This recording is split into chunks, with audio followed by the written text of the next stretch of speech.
happy about that. I just hooked up with Dean last year in the fall, and we just knocked this out. It's my new signature model. It's called the Tyrant.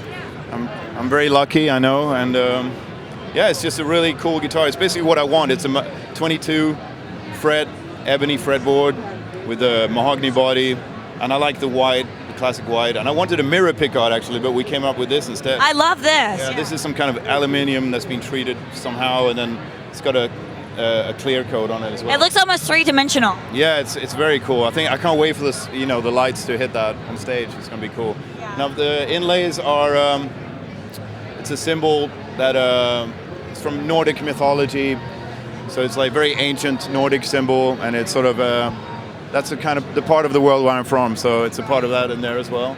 And yeah, it's just got the traditional Dean headstock, which I think if you play Dean, you should represent, right? So, Oh, absolutely.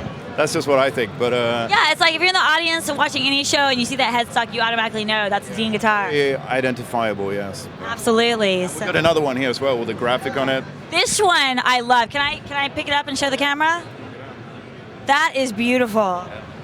This is I call this one Bloodstorm, and it's basically the guy that does the artwork for our albums. He came up with this, and yeah, it's just so it's kind of a part of Arch Enemy, that whole vibe that we have, very extreme, very heavy. And I'm going to play this one live a lot, I think, because it just looks cool, for the show. Oh yeah, well one of the things I love about Dean Guitar's graphics is there's so much detail, it's so intricately done, Absolutely, yeah.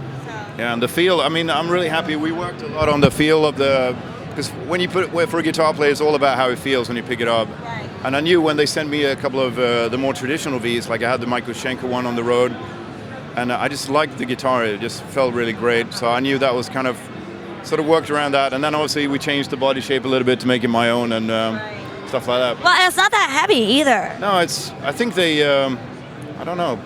They just seem really consistent with their weight on their guitars. Yeah, definitely. Yeah, that's cool. So now who are some of your influences as a guitar player? Well, I really love this guy over here, Michael Schenker. He's one of my favorites, yeah.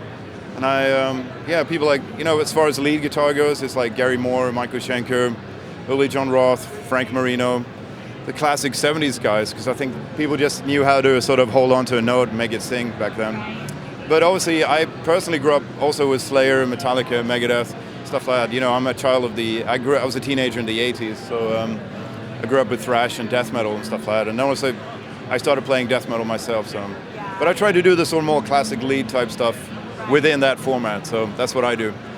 Yeah. So what's coming up in the next year for you guys? Just a bunch of touring. I'm going to be all over the world, basically. Are you guys coming here at all? Yes, yeah. Yeah. Do you know when? No, not off the top of my head. But we have, they'll probably post the tour dates on DeanGuitars.com, I bet, because so I don't have my schedule in front of me, but I'm basically. Damn you! Why aren't you more prepared? I know, but it'll be like last year. I was everywhere. I was in all 4 continents, and it's same this year. Yeah. World domination, right? Yeah, well, people like to see us play live, and that's what we're into doing. So.